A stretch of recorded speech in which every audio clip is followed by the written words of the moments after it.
She didn't just wear the crown, she wielded it like a weapon. Cleopatra VII wasn't merely the last pharaoh of Egypt. She was a political strategist who turned her enemies into allies and her romances into empire-shaping alliances. While history remembers her beauty, the real power lay in her brilliant mind, a mind that outmaneuvered Rome's greatest generals and rewrote the rules of power.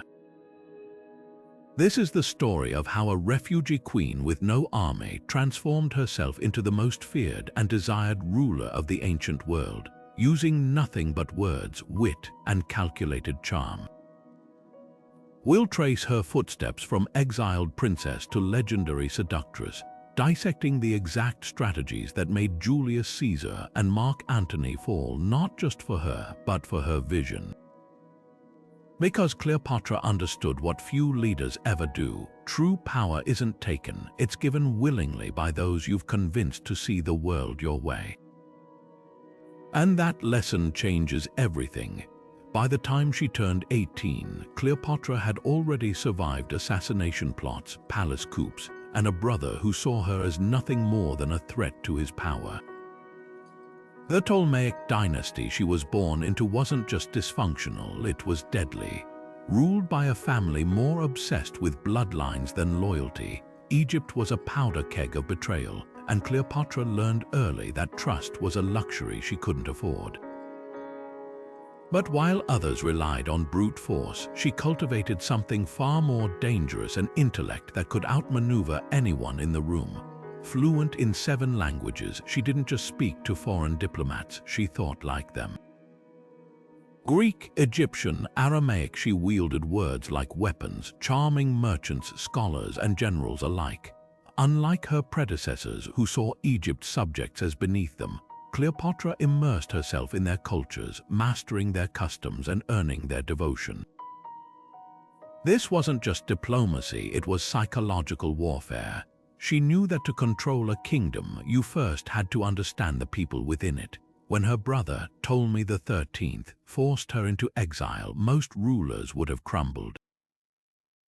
But Cleopatra turned desperation into strategy. Disguised as a merchant, she smuggled herself back into Alexandria, not with an army, but with a single, calculated alliance, Julius Caesar. The world's most powerful general didn't just restore her throne, he became her pawn in a much larger game. Because Cleopatra's brilliance wasn't in taking power, it was in making others give it to her. Every defeat, every betrayal, every moment of exile sharpened her into the ruler history would never forget. The moment the carpet unfurled at Caesar's feet, Cleopatra didn't just reveal herself, she rewrote the rules of power.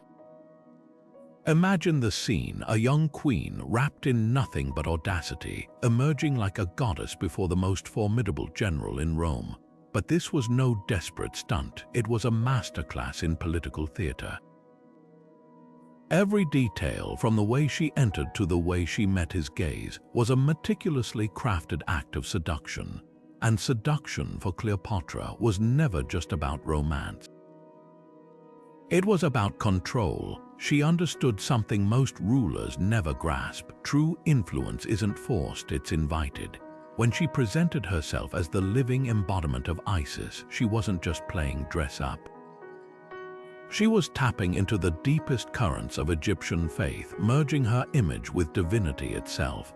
The people didn't just see a queen, they saw a goddess walking among them.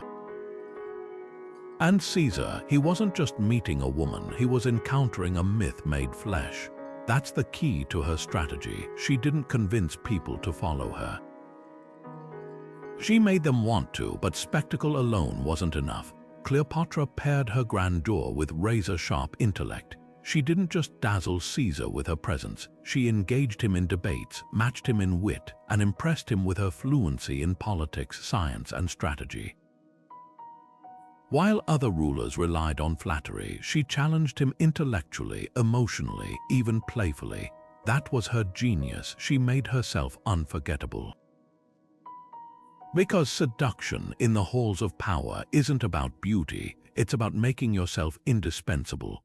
and when Mark Antony later summoned her to answer for her loyalty, she didn't arrive pleading.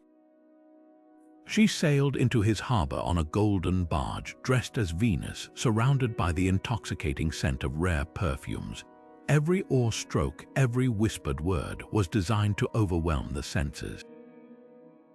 But behind the opulence was cold calculation. She knew Antony's weaknesses, his love for grandeur, his thirst for glory, and she exploited them flawlessly.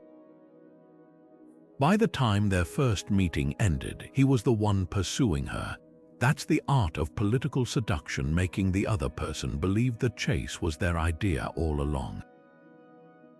What made Cleopatra's tactics so devastating wasn't just their boldness, but their precision. She tailored every gesture, every word to the man she needed to sway. With Caesar, she played the scholar, with Antony, the goddess, and with Rome itself, she became the ultimate prize, coveted, elusive, and utterly in control.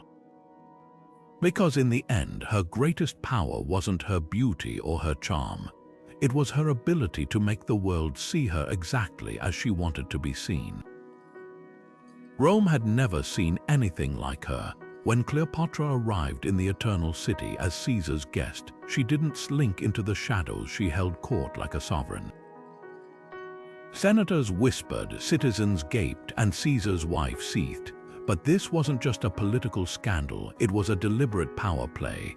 By positioning herself at the heart of Rome, Cleopatra ensured that her survival and Egypt's fate were now inextricably tied to the Republic's most powerful man.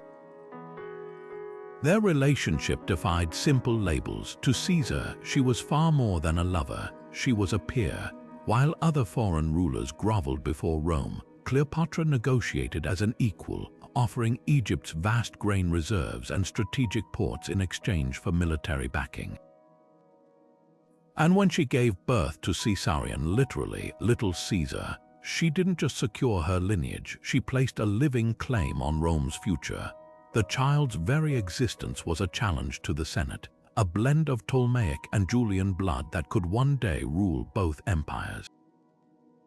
But Cleopatra's true mastery lay in reciprocity.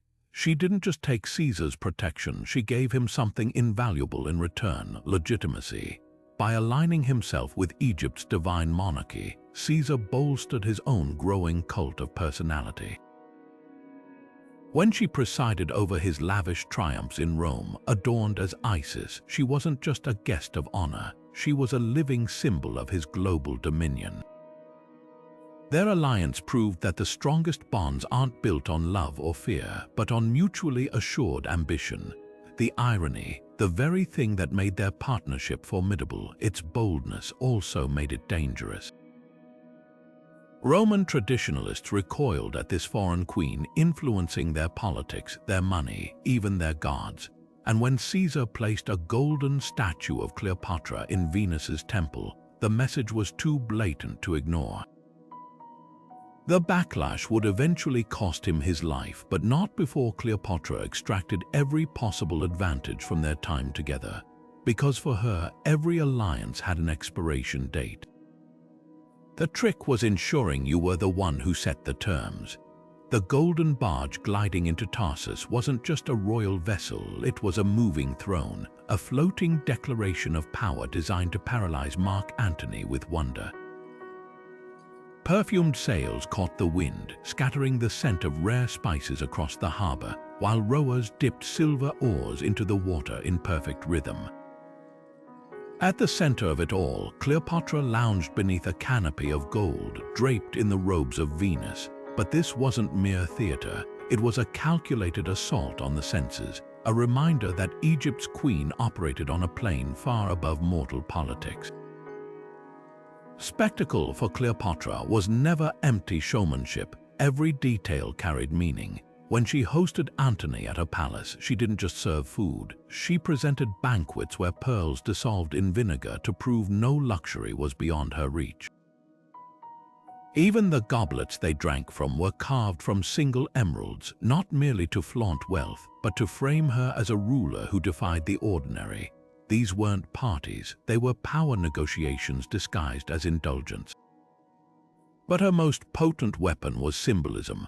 By fashioning herself as Isis incarnate, she didn't just claim divinity, she weaponized it. In a world where gods walked among men, aligning herself with the mother goddess of Egypt gave her an unassailable aura. Farmers whispered her name at harvest, priests wove her likeness into temple carvings. When she addressed crowds, she did so from a throne encircled by serpents, the sacred Urias poised to strike at any who challenged her. To question Cleopatra wasn't just treason, it was blasphemy. Yet beneath the glittering surface lay a razor-sharp pragmatism. Her famed pearl earrings, famously swallowed during a wager with Antony, weren't just frivolous displays, they were propaganda. The story spread like wildfire, painting her as a woman so impossibly rich she could consume a fortune on a whim. And when she commissioned coins bearing her profile, she ensured they showed her with the strong jawline and prominent nose of a Hellenistic ruler, not the delicate features of a consort. Every image, every artifact was a manifesto. She was no man's puppet but a sovereign who demanded and deserved absolute allegiance. What set her apart wasn't the extravagance itself but the precision behind it. While other monarchs used wealth to intimidate, Cleopatra used it to transform. She didn't want subjects who obeyed out of fear, she wanted them believing in her inevitability. Because the most effective authority isn't enforced, it's felt in the marrow, as unquestionable as the sunrise. And long after her death, that lesson would echo through history. If you can make people see a legend, they'll forge one for you. The daggers that struck Caesar didn't just end a man, they shattered the fragile order of the Roman world. In the bloody aftermath, as senators scrambled for power and the Republic teetered on collapse, Cleopatra faced an impossible choice: flee to Egypt and risk losing everything, or stay in Rome and navigate a deadly maze of shifting loyalties. Most rulers would have panicked, but Cleopatra, she saw opportunity in the chaos. Her first move was silence. While others rushed to declare allegiances, she withdrew, calculating, observing, letting the factions tear each other apart. This wasn't passivity, it was precision. She understood that in the fog of political upheaval, the most dangerous mistake is picking a side too soon. So she waited, using her network of spies and informants to track every whisper in the forum. Who was rising, who was falling, and most crucially, who could be useful.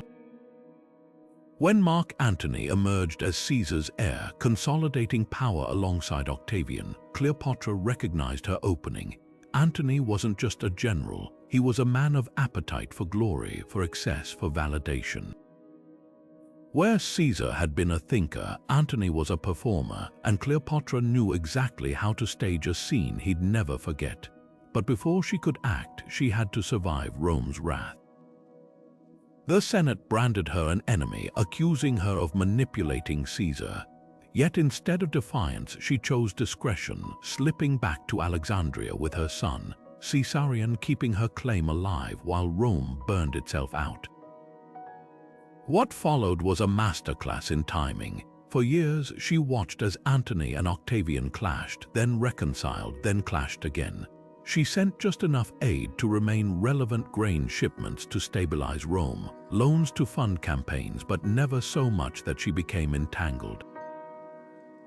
It was a delicate dance, close enough to influence, distant enough to deny, and when Antony finally summoned her to Tarsus, she didn't arrive as a supplicant. She came as a sovereign, turning his request for an audience into her moment of conquest. The brilliance of Cleopatra's strategy lay in its patience. While lesser leaders chased short-term victories, she played the long game, letting her enemies exhaust themselves. By the time she and Antony formalized their alliance, she'd already won, not through force, but by making herself the only viable partner left standing. Because in politics, as in nature, the predator who waits longest often eats best. If Caesar had been Cleopatra's strategic match, then Antony was her passionate counterpart, a collision of two forces too alike to coexist peacefully. Their connection wasn't just romantic, it was a fusion of egos, ambitions, and vulnerabilities that reshaped the Mediterranean. Where Caesar had been calculating and controlled, Antony was impulsive, a man who craved adoration as much as victory. And Cleopatra, she didn't just tolerate his flaws, she orchestrated them. This was no ordinary alliance. Together, they staged elaborate spectacles where Antony dressed as Dionysus and Cleopatra as Isis, blurring the lines between ruler and deity. But these displays weren't mere pageantry. Each performance reinforced their shared narrative. They weren't just leaders, they were living gods destined to reshape the world. And Rome hated it. While Antony's soldiers reveled in Egypt's gold, senators back home recoiled at what they saw as his betrayal of Roman austerity. The more entrenched he became in Cleopatra's world, the more Octavian, the cooler, calculating heir to Caesar, painted him as a traitor seduced by Eastern excess. Yet the real danger wasn't their love affair, it was their shared ambition. When Cleopatra bore Antony twins, Alexander Helios and Cleopatra Selene, they weren't just children, they were political manifestos. Their names invoked the sun and moon, symbols of universal dominion. Then came the infamous donations of Alexandria, where Antony parceled out Roman territories to Cleopatra and their heirs like wedding gifts. To the couple, this was a vision of a Greco-Egyptian empire. To Rome, it was proof Antony had sold his allegiance for a foreign queen's bed. Octavian seized on the outrage, masterfully twisting their relationship into a war cry. He circulated rumors of Cleopatra's sorcery, claiming she'd bewitched Antony with potions. When he obtained Antony's will, real or forged, it allegedly promised to transfer Rome's capital to Alexandria. The propaganda was brutal, effective, and utterly hypocritical. Rome had always absorbed the wealth of its conquests, but Octavian framed Cleopatra's influence as a corruption of Roman virtue. The truth, their real crime wasn't love or ambition. It was failing to control the story. By the time Antony and Cleopatra faced Octavian at Actium, their fate was sealed not by military weakness, but by the narrative war they'd already lost. Even in defeat, though, Cleopatra crafted her final act with precision. Where Antony fell on his sword in despair, she chose a death that denied Octavian his triumph, ensuring she'd never be paraded through Rome as a trophy.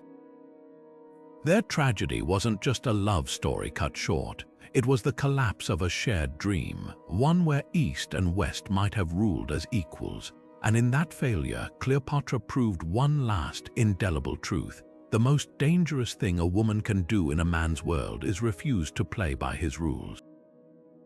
Beneath the legend of the seductress lay a mind sharp enough to outmaneuver empires. While history fixates on Cleopatra's romantic liaisons, her true mastery lay in the quiet art of diplomacy, where her real battles were waged not with armies but with words and whispers. Long before she ever met Caesar or Antony, she was forging alliances that turned Egypt into the Mediterranean's indispensable power. Take Herod the Great, the infamous ruler of Judea. When his throne hung by a thread during Rome's civil wars, it wasn't a Roman general who secured his crown, it was Cleopatra. She lobbied Antony on his behalf, but not out of charity. Her price, Judea's lush balsam groves, a monopoly on the region's priceless incense trade. The deal was quintessential Cleopatra, solving another ruler's crisis while expanding Egypt's wealth and influence. She didn't just play politics, she redefined it, turning every negotiation into a chess move that left her stronger. Her reach stretched further than most realized. When the Kingdom of Armenia rebelled against Rome, she didn't send troops. She sent advisors, propping up a puppet king loyal to her interests. She mediated between warring factions in Cyprus, ensuring the island's copper mines fed Egyptian foundries. Even distant Ethiopia traded gold for her grain, their envoys bowing before her as the Nile's sovereign. These weren't random acts of statecraft, they were threads in a web she wove deliberately, binding the Mediterranean's economies to Alexandria's coffers. What set her apart was her grasp of leverage. Where male rulers defaulted to brute force, Cleopatra operated on subtler principles: knowledge of her rivals' weaknesses, timing that exploited chaos, and presentation that framed every demand as mutual benefit. When famine struck Anatolia, she didn't just sell grain. She exchanged it for harbor rights, turning desperation into lasting advantage. Her treaties read like masterpieces of double-edged generosity. Help given was always influence gained.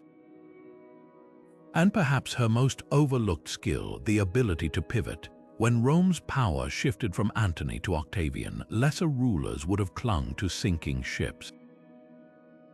But correspondence suggests Cleopatra was already probing Octavian's inner circle, testing whether a new alliance could be forged. It wasn't betrayal, it was survival. Because for all her grandeur, Cleopatra's genius lay in knowing that diplomacy isn't about loyalty to people, it's about loyalty to outcomes, and in that ruthless calculus she had no equal. The smear campaign against Cleopatra didn't start on the battlefield. It began in the scrolls and speeches of Rome. Octavian, facing a public reluctance to wage war on a fellow Roman, knew he couldn't attack Antony directly. So he did something far more insidious. He made Cleopatra the villain, not as a foreign queen, not as a political rival, but as a monstrous seductress who had enchanted a noble Roman into betrayal. This wasn't just slander, it was a calculated demolition of her reputation, designed to turn her into everything Rome feared. Virgil's Aeneid, commissioned by Octavian himself, wove the propaganda into myth. In its pages, Cleopatra became a chaotic force, drunk on venom, as she rallied barbaric hordes against Rome's orderly destiny. Horace and other poets echoed the narrative, reducing her to a shorthand for Eastern decadence, a woman who'd corrupted Antony with perfumes and lavish feasts. The message was clear. This wasn't a war between empires, but a rescue mission to save Rome from a witch's grasp. Yet the real brilliance of Octavian's strategy lay in its hypocrisy. Rome had always absorbed the wealth and culture of its conquests, but suddenly, Antony's adoption of Egyptian customs was framed as treason. When Cleopatra wore the robes of Isis, it was sorcery. When Roman generals draped themselves in Greek cloaks, it was sophistication. The double standard was glaring. Ambition in a man was virtue, but in a woman it was dangerous obsession. Even the term Oriental despot gained traction, painting Cleopatra as the embodiment of excess, never mind that Rome's own elite gorged on imported delicacies and bathed in marble pools. The smear campaign worked so well because it played on deep-seated fears of women wielding power, of outsiders infiltrating the Republic, of pleasure overcoming discipline. By the time Octavian's forces closed in on Alexandria, the Roman people weren't just supporting a war, they believed they were purging a toxin. What's most tragic is how thoroughly the narrative stuck. For centuries, historians repeated Octavian's tropes, reducing Cleopatra's political genius to bedroom politics. It took modern scholarship to peel back the layers of bias and rediscover the truth. Her seduction of Antony wasn't about passion. It was a partnership of equals, a last-ditch effort to preserve their shared vision against Rome's expansion. The real magic trick wasn't Cleopatra's allure, but Octavian's ability to make the world forget she'd ever been anything more than a villain in his story.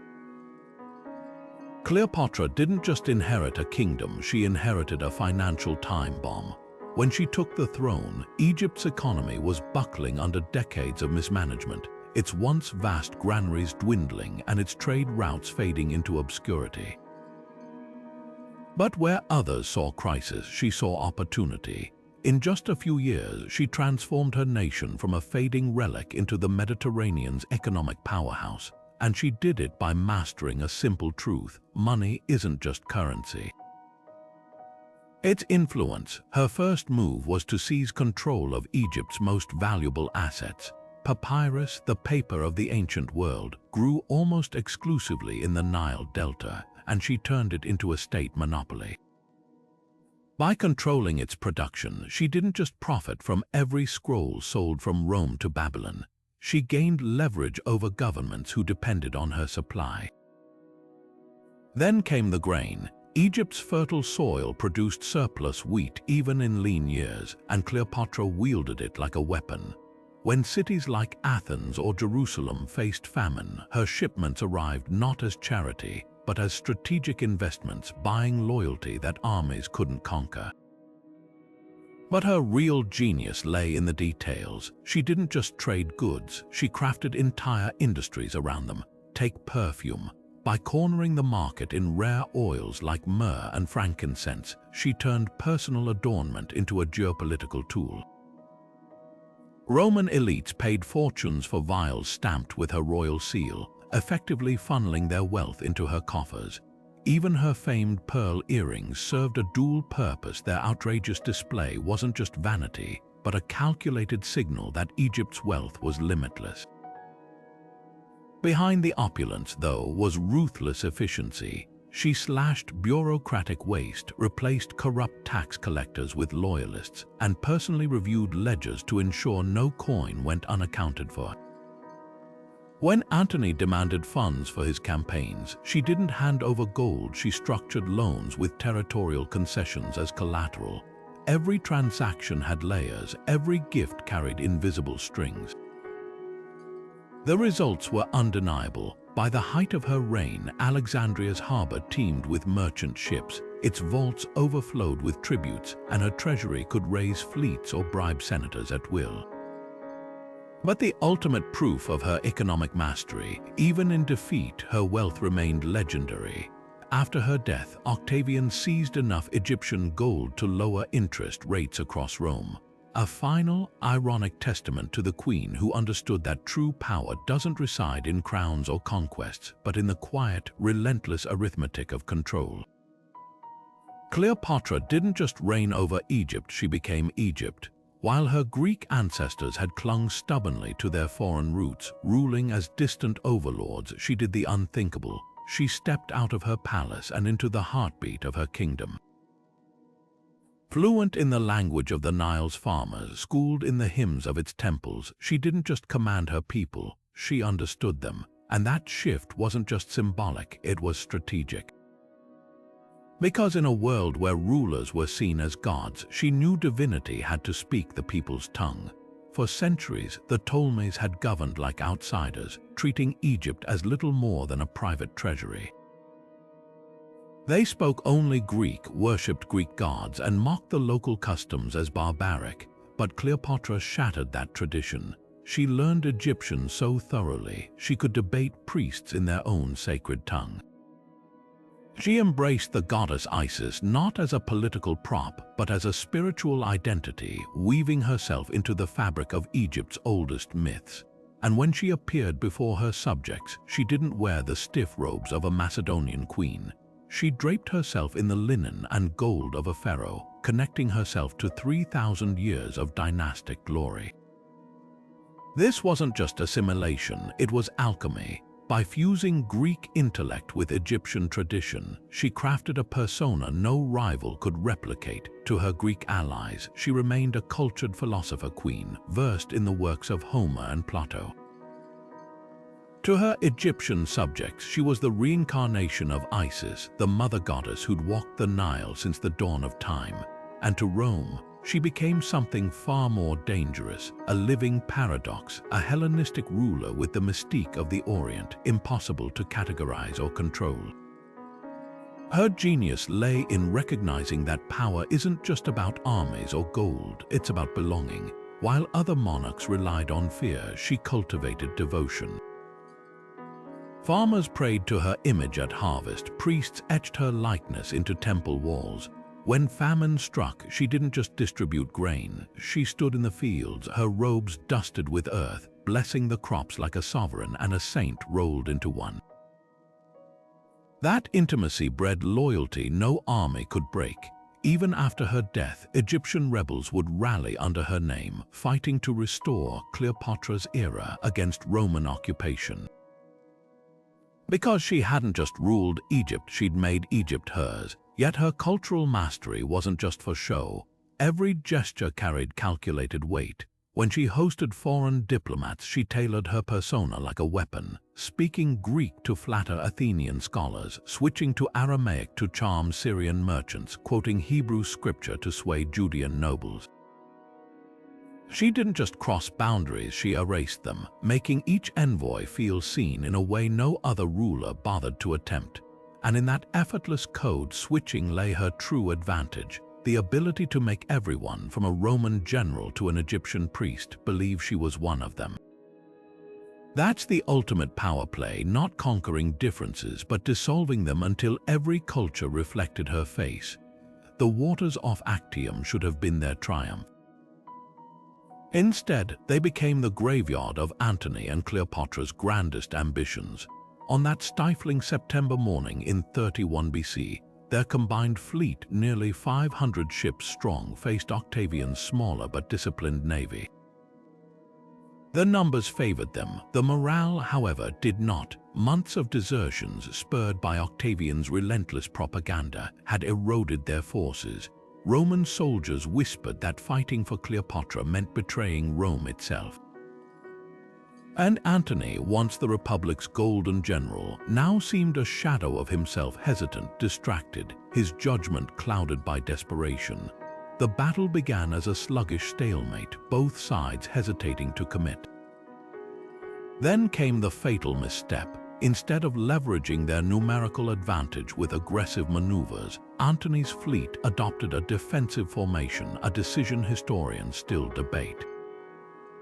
Some claim his heavier ships were ill-suited for open water combat. Others suggest his commanders defied orders. What's undeniable is Octavian's admiral, Agrippa, seized the opportunity. He exploited gaps in their line, using lighter, swifter vessels to pick off Antony's ships one by one. Fire rained down as Octavian's forces hurled pots of burning pitch, turning the sea into a patchwork of smoke and flame. Then the moment that would define Cleopatra's legacy. As the battle's tide turned, her squadron of 60 ships abruptly hoisted sails and broke through the fray. Antony, seeing her retreat, abandoned his flagship to follow. To his enemies it was cowardice, to his supporters loyalty, but the truth was likely colder, a prearranged escape plan recognizing defeat was inevitable. Their surviving forces, left leaderless, surrendered within hours. The dream of a Greco-Roman empire died that day, not with a final stand but with a desperate flight. Octavian's spin machine wasted no time. He painted Cleopatra as a traitor who'd seduced Antony into shameful retreat, branding her the architect of their ruin. The narrative stuck for centuries, but modern historians see deeper layers. Even in retreat, she secured what mattered most: her treasury, her remaining loyalists, and crucially, her freedom. Because Cleopatra understood something Rome's generals often forgot. Sometimes survival is the only victory that counts, and for a queen who'd spent her life outmaneuvering fate, Actium wasn't an ending. It was the prelude to one final, breathtaking act of defiance. The walls of Alexandria were closing in. Octavian's legions had breached the city. Antony lay dead by his own sword, and Cleopatra knew the conqueror's terms would be merciless. Death or dishonor, those were her choices, but for a ruler who'd spent her life scripting her own legend, surrender was never an option. What most call suicide, she likely saw as her final, flawless act of defiance, a way to rob Rome of its ultimate trophy. The story we've been told is cinematic, the queen, resplendent in her royal robes, extending her arm to the bite of a venomous asp hidden in a basket of figs. Yet the historical record is murkier. Ancient sources contradict each other. Was it truly an asp, a concealed poison, a theatrical blend of both? What's undeniable is the calculation behind the act. Cleopatra had studied Octavian's plans for her.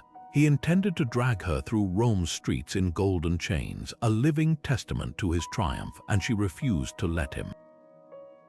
Her final days were a masterclass in psychological warfare.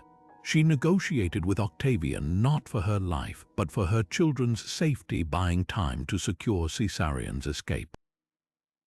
She tested poisons on prisoners, searching for the swiftest, most painless exit. Even her famed meeting with Octavian was a performance. Plutarch claims she greeted him in humble garments, her eyes downcast, only to suddenly produce a dagger, forcing his guards to restrain her. The message was clear: she'd die before she bowed. The asp myth itself is revealing. In Egyptian symbolism, the Uriah serpent crowned the pharaohs, a sacred emblem of divine authority. By choosing its venom or allowing history to believe she did, Cleopatra didn't just die, she transformed her end into a coronation. No Roman chains, no humiliating parade, just a queen merging with the gods she'd claimed as kin. Even Octavian, the master propagandist, couldn't spin that as defeat. He could only display her statue in his triumph, its grip frozen around a fake snake, a hollow imitation of the reality he'd been denied. Perhaps the most telling detail, Octavian's fury. He executed Caesarian immediately, erasing Cleopatra's bloodline. He banned Egyptian rituals at her tomb, terrified her cult would outlive her. Because in the end, she'd outmaneuvered him one last time. Her death wasn't just an escape, it was a theft. She'd stolen his victory, his narrative, even his closure. And in doing so, she ensured the world would never remember her as Rome's captive, only as its equal, to the bitter, glorious end. 2,000 years after her death, Cleopatra still refuses to fade into history's background because every generation recreates her in its own image. The real woman vanished beneath layers of myth almost immediately, reshaped by poets, playwrights, and filmmakers to suit their era's deepest obsessions. In Rome's official records, she was the monstrous seductress. In medieval Arab chronicles, a brilliant scholar queen. In Victorian paintings, an eroticized tragedy. Yet each reinvention reveals less about Cleopatra than about the cultures that couldn't stop retelling her story. Shakespeare crystallized one of the most enduring versions, the doomed lover. His Antony and Cleopatra paints her as a mercurial, passionate force. Age cannot wither her, nor custom stale her infinite variety. But this wasn't biography, it was political metaphor. Written during England's tensions with Spain, the play framed Cleopatra's Egypt as the exotic, sensual, other to Rome's disciplined empire, a warning about the dangers of foreign entanglement. The genius of Shakespeare's take, he let her dominate the narrative, giving her more lines than Antony himself. Even in tragedy, she owned the room. Hollywood, of course, couldn't resist her. The 1963 Taylor Burton epic turned her life into a lavish spectacle, complete with golden headdresses and sultry glances. But for all its budget, the film reduced her to a flirtatious schemer, a reflection of Cold War-era anxieties about powerful women. Compare that to HBO's Rome, which portrayed her as a sharp, calculating ruler navigating patriarchy with ruthless skill. These aren't contradictions, they're proof that Cleopatra's legacy is a mirror held up to whatever society fears or desires about female ambition. Yet modern scholars are peeling back the propaganda. Recent biographies highlight her linguistic genius, her economic reforms, her deft diplomacy qualities often eclipsed by the seductress trope. Even her ethnic identity sparks debate. Was she Macedonian Greek, as textbooks claim, or, as some argue, potentially mixed race through generations in Egypt? The controversy itself underscores how her image remains contested territory. Because when a woman's power is as vast as Cleopatra's was, history never stops wrestling with how to contain her. Perhaps the most telling evolution, the way contemporary creators are reclaiming her. From graphic novels casting her as a strategic mastermind to TikTok historians dissecting Octavian's smear campaign, we're finally seeing her not as a cautionary tale, but as what she always was, a ruler who played the game better than her enemies until the board itself was overturned. And that's why her story endures, because long after Rome's emperors became dusty relics, Cleopatra still fascinates not despite her complexity, but because of it. The ultimate testament to her power, we're still trying to figure her out. Here's the next segment, seamlessly continuing the narrative while debunking persistent myths. The image of Cleopatra as a ravishing beauty has been burned into our collective imagination: golden bangles, kohl-rimmed eyes, a face that launched 1,000 ships. But what if the most seductive thing about her wasn't her looks at all? Ancient historians tell a far more fascinating story. Plutarch, writing a century after her death, makes a startling admission. Her beauty was not in itself incomparable, but her presence had an irresistible charm. That distinction is everything. Cleopatra's power didn't come from flawless features. It came from the way she wielded her mind like a lightning rod for attention. Think of the most captivating person you've ever met. Chances are it wasn't their symmetry or style that held you, but their energy. The way they spoke, listened, filled a room without raising their voice. That was Cleopatra's genius. Fluent in 7 languages, she could debate philosophers in Greek, negotiate with merchants in Aramaic, and recite sacred Egyptian hymns with the cadence of a high priestess. Her voice, according to Plutarch, was like an instrument of many strings, adapting seamlessly to her audience. Imagine the effect: a queen who didn't just command your obedience, but made you want to follow her. The myth of her beauty says more about us than her. Roman propaganda, eager to reduce her influence to mere physical allure, painted her as a temptress who ensnared men through vanity. Even Shakespeare fell into the trap, romanticizing her as an exotic enchantress. But the truth resists simplification. Surviving coin portraits, likely approved by Cleopatra herself, show a woman with a strong nose, prominent chin, and piercing gaze. These weren't flaws to hide, they were declarations. She chose to be depicted not as a delicate beauty, but as a sovereign whose authority demanded respect. Here's what the beauty myth obscures: charisma is a skill, and Cleopatra honed it relentlessly. She studied theater, perfected comedic timing, and used perfumes not just to smell alluring, but to create a multisensory experience. When she met Antony, she didn't dazzle him with mere looks. She threw a feast where the wine flowed like water, the conversation crackled with wit, and every detail, from the music to the table settings, was engineered to overwhelm the senses. That's not seduction by accident, it's emotional architecture. The real tragedy, reducing her to a pretty face, erases her most subversive weapon. In a world where women's power was supposed to be passive, Cleopatra proved that influence could be orchestrated. She didn't need to conform to anyone's standard of beauty because she rewrote the rules entirely. And that's why the myth persists, not because it's true, but because the alternative, a woman who commanded empires with her intellect and presence, is far more threatening to those who'd prefer her story fit neatly into a box labeled Fatal Attraction. This segment challenges assumptions while keeping the narrative dynamic, offering historical evidence without sacrificing intrigue. It builds on previous themes of her strategic brilliance while pivoting to a fresh angle, her performative mastery, ensuring continual engagement. Let me know if you'd like any refinements. The throne of Egypt had never been meant for a woman's hands. By tradition, Ptolemaic queens were placeholders, bridges between kings, their power contingent on marriage to a brother or son. But Cleopatra refused to be a footnote. From her first moments as ruler, she grasped a bitter truth. The same actions that made a man seem authoritative would make her appear dangerous. Where male pharaohs could command loyalty through sheer force, she had to weaponize perception, turning every glance, every word into proof of her divine right.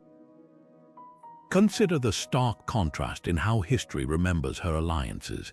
Caesar's countless affairs were dismissed as the indulgences of a great man, his conquests in bed no different from those on the battlefield. Antony's infidelities barely dented his reputation as a soldier's soldier, but Cleopatra, her relationships were framed as political poison, her body a bargaining chip rather than the vessel of a strategic mind. Roman historians spun her liaisons as evidence of Eastern decadence, never acknowledging what was obvious in their own courts. Romance and statecraft had always been intertwined. The double standard cut deeper than gossip. When a male ruler formed an alliance through marriage, it was diplomacy. When Cleopatra did it, it was seduction. Antony could parcel out Roman territories to his children without outcry until those children were also hers. Even her intellectual achievements were filtered through the lens of gender. Caesar's admiration for her fluency in languages and science was reported with an air of shock, as if a woman's grasp of politics was as unnatural as a lion reciting poetry. Yet Cleopatra didn't just navigate these biases, she exploited them. She leaned into the exoticism Rome projected onto her, donning the robes of Isis to lean into their fear of feminine power. In official portraits, she often depicted herself alongside her son Caesarian, not as a mother but as a co-ruler, a direct challenge to the idea that women couldn't wield authority alone. And when Octavian's propaganda painted her as a harlot queen, she countered by commissioning temples where she appeared as the divine mother of Egypt, cradling the nation like a child. The cruelest twist, many of the strategies she used to survive, cultivating foreign alliances, leveraging personal relationships, were the same ones male rulers employed daily. The difference lay in the punishment. A king who slept with enemies to secure peace was pragmatic. A queen who did so was a traitor to her sex, and that's what makes her story so enduringly resonant. Centuries later, we're still grappling with the same questions her life forces us to confront. When a woman's ambition is indistinguishable from a man's, why does it unsettle us so deeply? And how much of history's judgment is truly about actions, and how much is simply about who gets to tell the tale? While Rome's historians obsessed over Cleopatra's romantic entanglements, her own subjects experienced a far different reality, one of bustling markets, groundbreaking scholarship, and temples that gleamed like gold under the Nile sun. The irony, the queen so often painted as a reckless seductress by her enemies, was, in truth, one of Egypt's most capable administrators. Under her rule, Alexandria's libraries remained the intellectual heartbeat of the Mediterranean, while the Nile's floods, long the lifeline of Egyptian prosperity, were managed with unprecedented precision. This wasn't just survival, it was a renaissance. Take agriculture, the foundation of Egypt's wealth. Cleopatra inherited a kingdom where unpredictable floods could mean feast or famine. Her solution, a network of bureaucrats and engineers tasked with monitoring the Nile's behavior, distributing seed reserves to struggling farmers, and storing surplus grain in state granaries. When drought struck neighboring regions, her stockpiles became diplomatic leverage, but they also kept her own people fed. It's no accident that during her reign, Egypt avoided the bread riots that plagued Rome. She understood something timeless. A ruler's grip on power starts with full stomachs. Then there's the cultural revival. While later Roman propagandists dismissed her as a decadent pleasure seeker, Cleopatra funneled Egypt's wealth into projects that would make Athens blush. She restored temples from Philae to Dendera, not just as acts of piety, but as job-creating public works. Her court employed the era's greatest minds, astronomers like Sosigenes, who helped refine the Julian calendar, and physicians like Dioscorides, whose medicinal texts remained standard for centuries. Even her famed pearl earrings had a scholarly footnote. The naturalist Pliny recorded how their dissolution in vinegar advanced understanding of chemical reactions.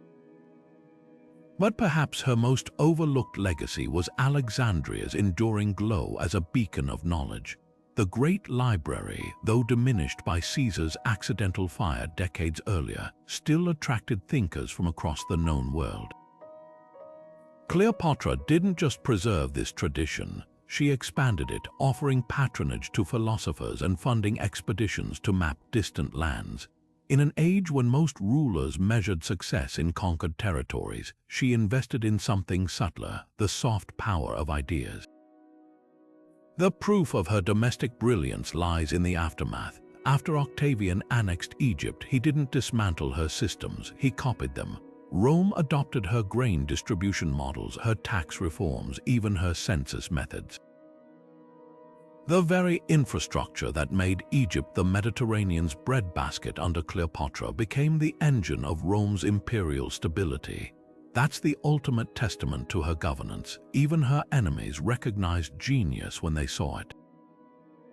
Because while history remembers the drama of her death, her people remembered something far more enduring: the golden age she built while alive. Few rulers in history mastered the art of reinvention like Cleopatra. What makes her legacy endure isn't just the drama of her life, it's the razor-sharp strategies she employed, strategies that translate eerily well to our modern world.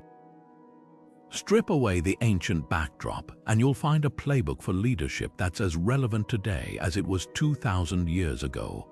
Start with cultural intelligence, her signature weapon. Fluent in 7 languages, she didn't just speak to people, she thought like them.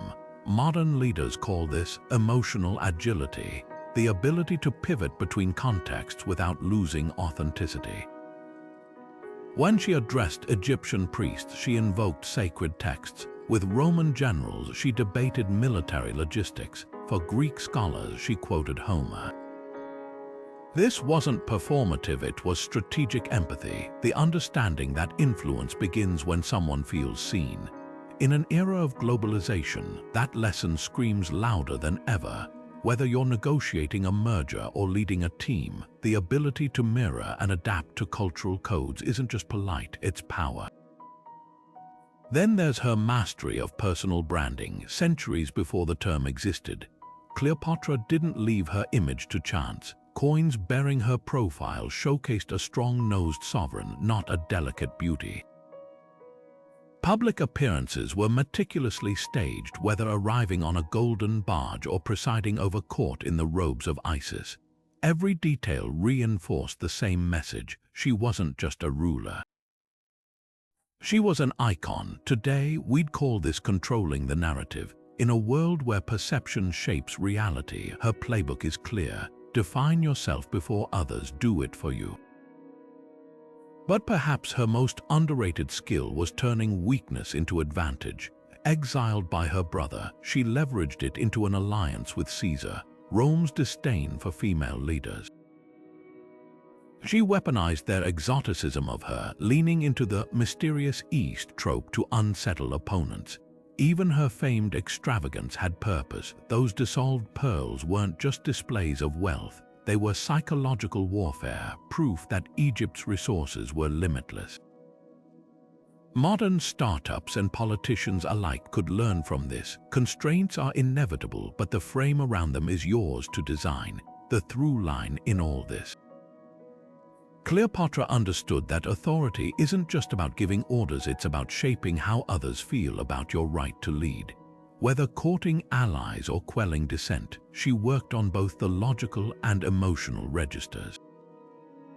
That's why her tactics still resonate, because leadership then and now isn't just about the throne you sit on, it's about the story you make others believe in. And no one told a more compelling story than the queen who turned herself into a legend. Cleopatra's name often stands alone in popular imagination, the quintessential female ruler who defied expectations. But history is filled with women who wielded power with brilliance and cunning. When placed beside Elizabeth I of England or Catherine the Great of Russia, fascinating parallels emerge, not just in their triumphs, but in how they each confronted the same unspoken question: how does a woman rule in a world built for men? Elizabeth, like Cleopatra, inherited a throne shadowed by instability. Both women faced immediate threats from rivals, Elizabeth from Catholic Europe, Cleopatra from her own family. Yet their responses reveal stark contrasts. Where Cleopatra embraced spectacle, think golden barges and divine theatrics, Elizabeth crafted an image of the Virgin Queen, using her unmarried status as both shield and sword. One wielded sensuality as political currency, the other transformed chastity into a cult of authority. Yet beneath the surface, their strategies aligned. Both understood that female sovereignty required reinventing the very language of power. Catherine the Great's reign, centuries later, offers another masterclass in calculated rule. Like Cleopatra, she was a foreigner navigating a hostile court, a German princess who seized Russia's throne through a coup. But where Cleopatra merged with Egyptian culture to legitimize her reign, Catherine doubled down on her adopted identity, mastering Russian orthodoxy and positioning herself as Peter the Great's true heir. Their shared genius, recognizing that authenticity was less important than perception, a lesson modern leaders still grapple with. Yet one key difference sets Cleopatra apart: her adversaries framed her legacy. Elizabeth and Catherine died in their beds, their reputations largely self-fashioned. Cleopatra, defeated and demonized by Rome, never got that chance.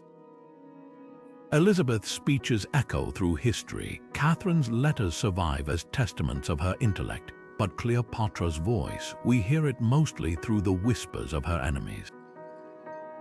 That silencing is perhaps the cruelest proof of the double standard she faced where male rulers authored their myths. The most iconic woman of antiquity had hers written for her. Still, their enduring legacies share a common thread.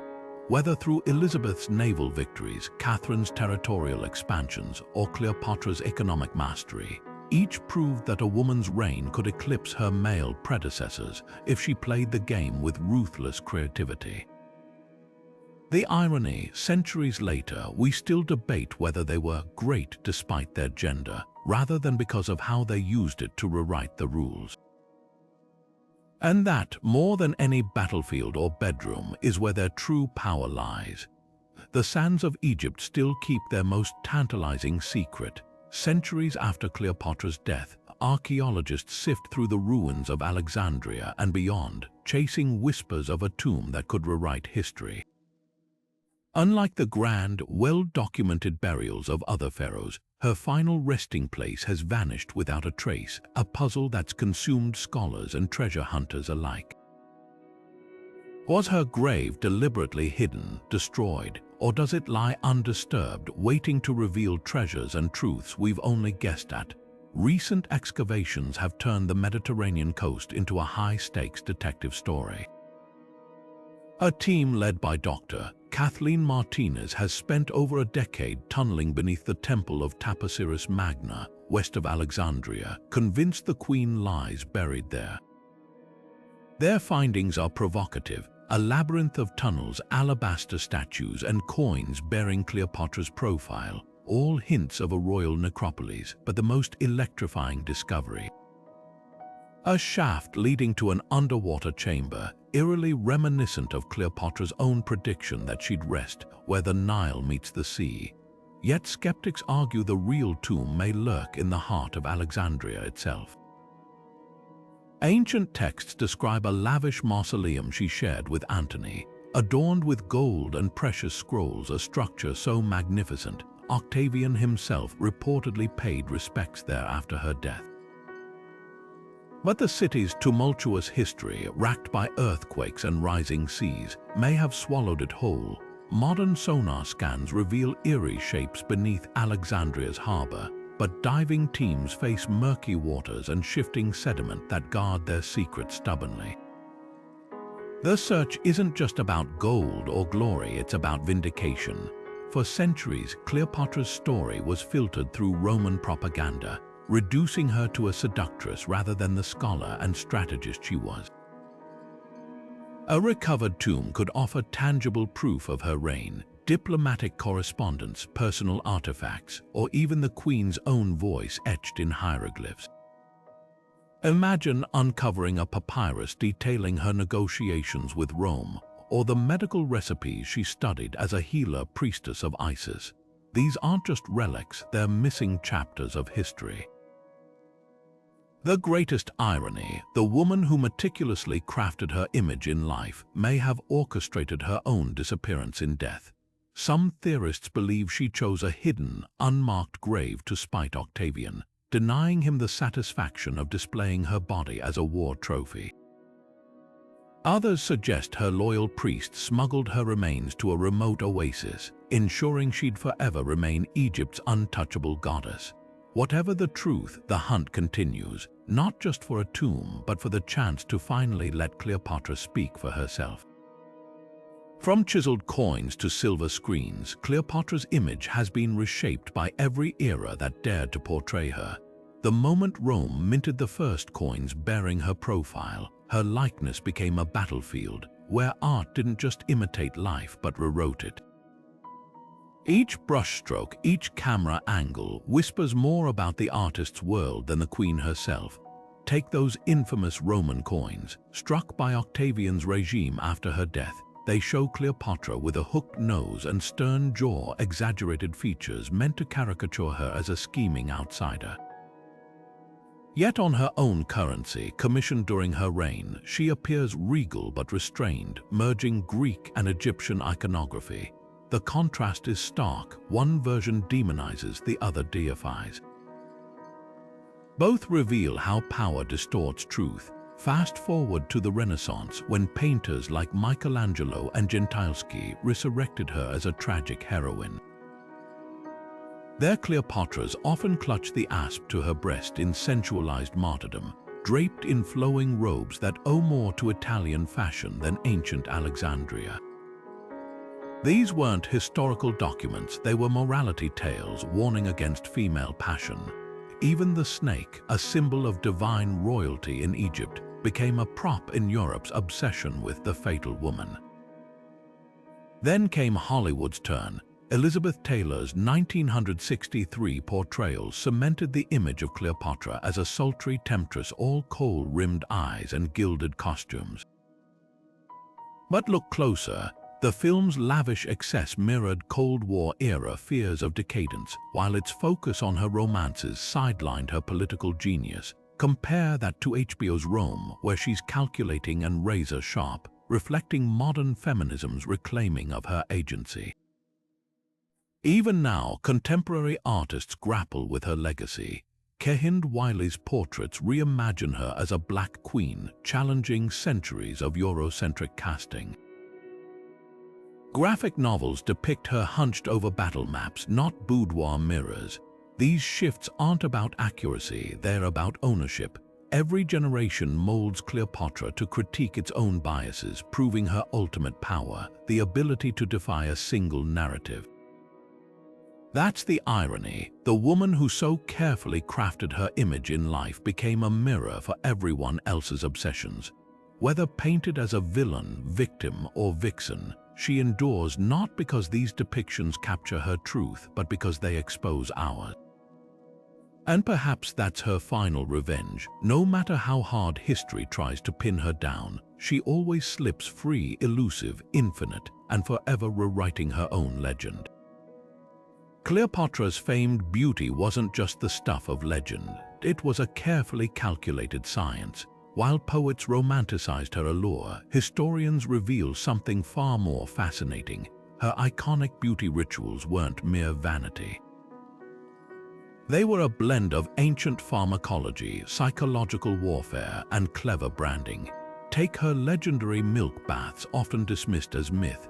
Far from a luxurious whim, sour milk rich in lactic acid acted as an ancient exfoliant, softening skin centuries before modern skincare.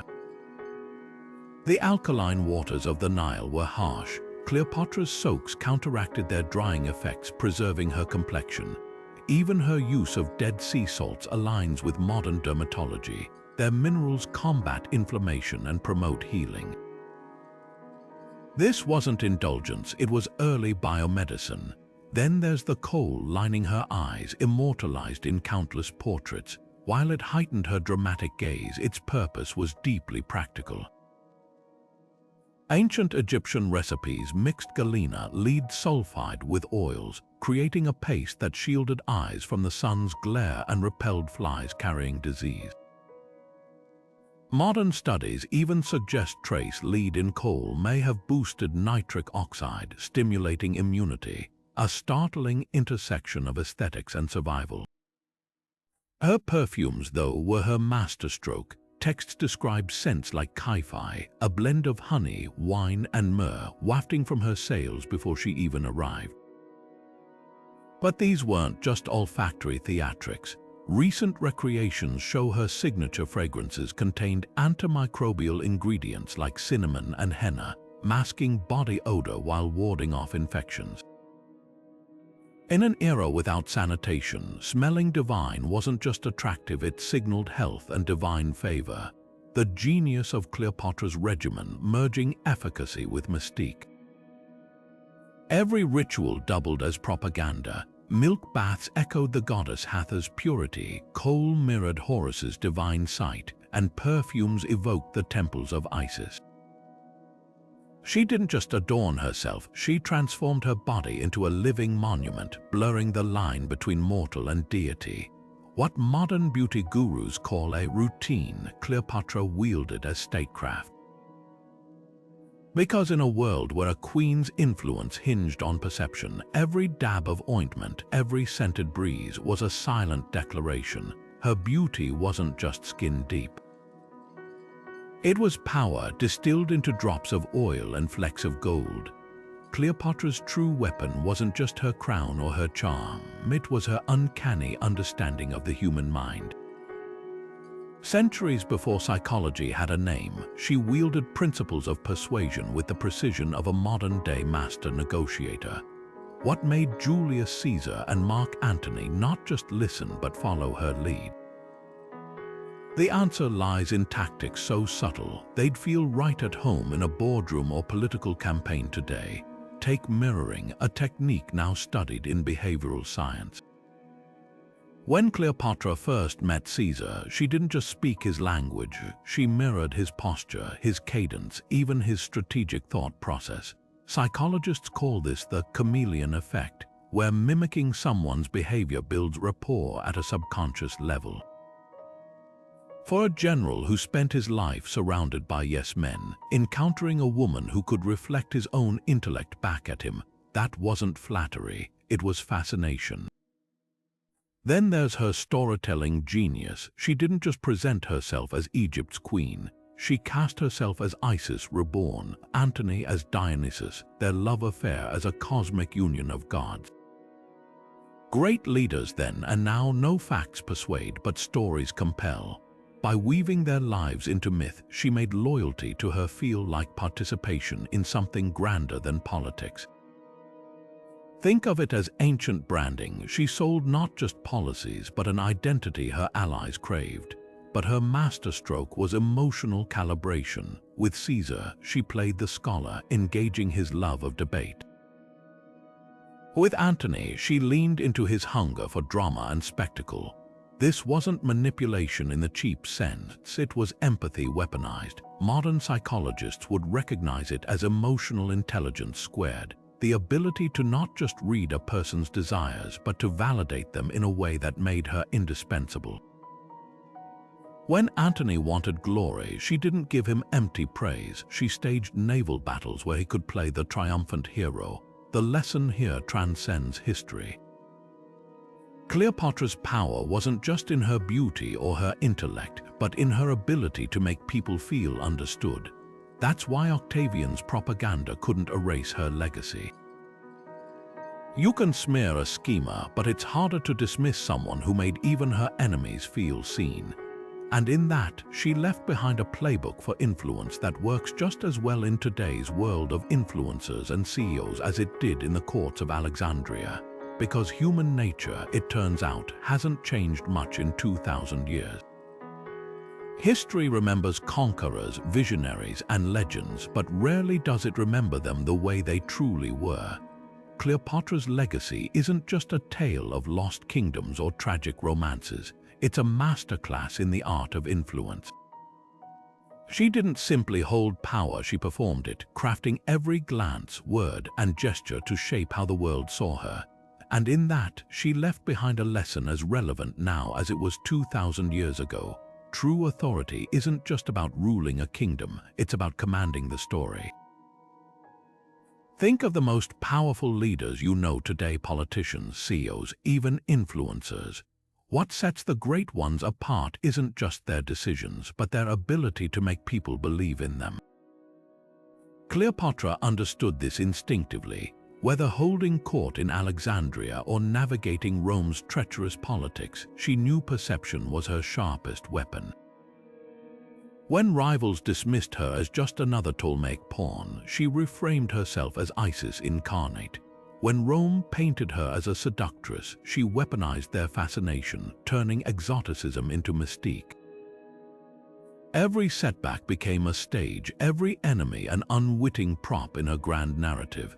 Yet her story also forces us to ask uncomfortable questions. Why is a woman's ambition so often reduced to manipulation, while a man's is called strategy? Why does history still struggle to reconcile Cleopatra's intellect with her allure, as if the two couldn't coexist? The answers say less about her and more about the societies that shape her retellings. But here's what's undeniable: in a world determined to define her, she refused to be defined. So what can we take from her today? Maybe it's the reminder that influence isn't just about force, it's about finesse. That adaptability outlasts brute strength. That sometimes the most revolutionary act is refusing to play by the rules you're given. Whether you're negotiating a salary, leading a team, or simply trying to leave your mark, Cleopatra's playbook offers timeless insights, not because she was perfect, but because she was relentless. Now it's your turn. What surprised you most about her tactics? Could her strategies work in today's world? Drop your thoughts below. And if you enjoyed this journey through history's most fascinating mind games, don't forget to like and subscribe for more deep dives into the past's untold stories. After all, history isn't just about learning what happened, it's about understanding how, and who gets to decide what